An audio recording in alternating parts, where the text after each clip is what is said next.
Public schools in Fairfax County, Virginia are preparing to include gender identity in its curriculum for grades 7 through 12. The family life education lessons will include teachings on heterosexual, homosexual, bisexual, and transgender identity. Andrea Lafferty of Traditional Values Coalition joins us from our Washington bureau to talk more about this controversial subject. Andrea, thanks for joining us. It's great to be with you. Thank you. First of all, tell us about this curriculum and the motivation behind it. Well, it's interesting. The school board voted earlier in May to add gender identity. It's not a part of the state law. It's not a part of the state school board instruction, but they've decided to add it against the will of many of the parents. And so now what we're dealing with is a vote on the family life education. Now, while we're talking specifically about Fairfax, I think it's important for people to understand this is happening across the country. So I may talk about Virginia, but listen carefully for your own community. Wow. Well, how will this curriculum impact the students? Well, it's very interesting. Right now, what will happen is, starting in kindergarten, they'll talk to them about same-sex or gay marriage. And the parents will not be able to opt out.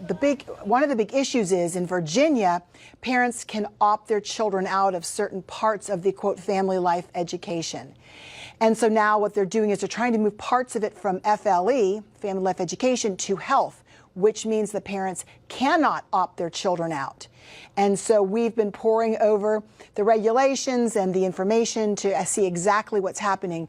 But we are very, very concerned that they are doing it here in Fairfax County and perhaps other places without the parents' knowledge or consent. In 8th grade, they will be discussing, let me just say, Bill Clinton's activity along with oral and anal. In 8th grade, and most people, and they've lowered it from 9th grade, or teaching 4th graders about the word incest. How far does that go? What is the difference between sexual orientation and gender identity? Well, the difference between sexual orientation and gender identity is sexual orientation is who you have sex with and how you have sex. Gender identity is who you are, male, female. Are you born male or female? Are you born nothing? And they want to break down those definitions so you're no longer male or female as God created us.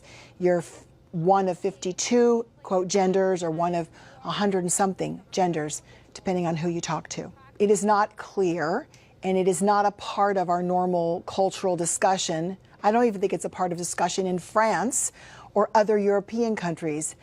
It's just bizarre. And they want to force this on the kids in Fairfax County when, in fact, it's not a part of the SOLs or the required education. What's been the reaction from parents, and what can parents do? Well, in Fairfax County, it was interesting because the night of the vote on gender identity, the police, they hired a special police force, security. They actually locked 200 parents out so they couldn't get in, even though there was standing room in the back. Parents need to be very engaged. Parents need to know what is going on in their local communities. Read anything that's passed. Find out what they're teaching your kids under the guise of health, under the guise of PE or social studies or biology or family life.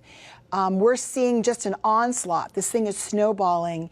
And so we would just encourage you to protect your children and know what they're being taught.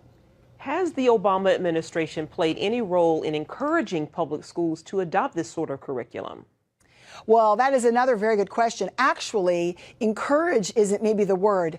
Blackmail or force. Here in Fairfax County, we were told that the Office of Civil Rights, Department of Education and Department of Justice would see to it that our federal tax dollars were pulled if gender identity wasn't added.